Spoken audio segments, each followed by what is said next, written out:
शाह सतनाम जी अपने माता पिता की इकलौती संतान थे। आप जी के मनमोहक अलौकिक मुख पर जन्म से ही ईश्वरीय तेज झलकता था।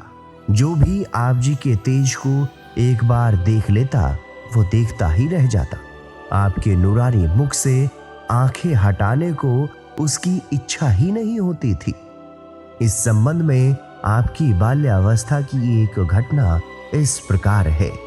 एक झींवर अपने घर पानी भरने का काम करता था। आप जी पालने या चारपाई में जब सो रहे होते तो वो खड़ा होकर आपके मनमोहक सौंदर्यमयी बाल स्वरूप को एकटक निहारता ही रहता और इसी प्रकार नियमित रूप से आप जी के दर्शन कर स्वयं को धन्य समझता हुआ वापस चला जाता।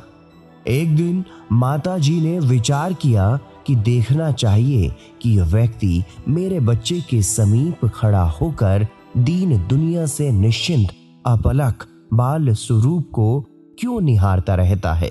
अतः रोजाना की तरह जैसे ही वो झींवर वहां आकर आप जी को निहारने लगा तो पूजनीय माता जी ने पूछा, क्यों भाई, आप हर रोज मेरे लाल को ऐसे घूर कर क्यों देखते हो। माता जी ने सोचा कि कहीं इस व्यक्ति की नजर मेरे लाडले को ना लग जाए। वो व्यक्ति माता जी की बात सुनते ही सहम गया तथा उसके चेहरे से यूं लग रहा था जैसे किसी उपासक की समाधि टूट गई हो।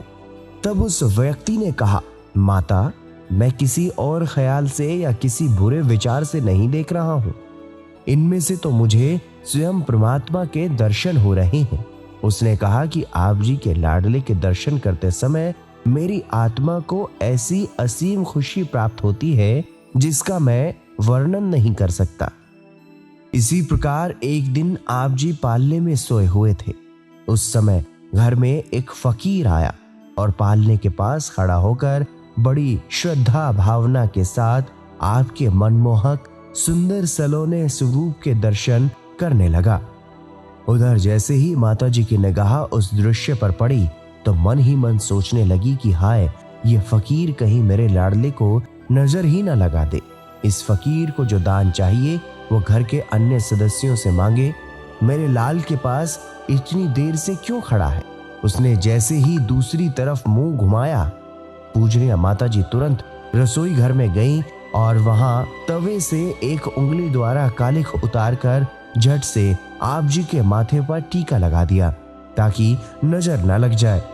उस समय आप जी आंखें बंद किए ऐसे मुस्कुरा रहे थे जैसे कह रहे हों कि कितना स्नेह करती है माता अपने बच्चे के साथ, परंतु माता को क्या पता कि वो तो जगत के उद्धारक बनकर आए हैं।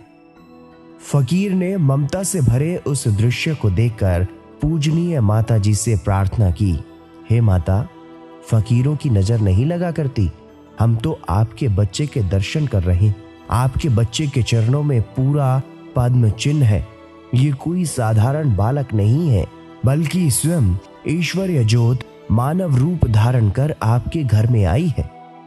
फकीर की बात में पूर्ण विश्वास झलक रहा था। वो बिना दान ग्रहण किए खुशी खुशी वापस लौट गया। ऐसा लग रहा था जैसे आज उसकी सभी इच्छाएं पूरी हो गई हों। वास्तव में सद्गुरु जी के सुंदर सलोने चेहरे पर चमकती आभा को शब्दों में नहीं बांधा जा सकता, केवल उसका एहसास किया जा सकता है।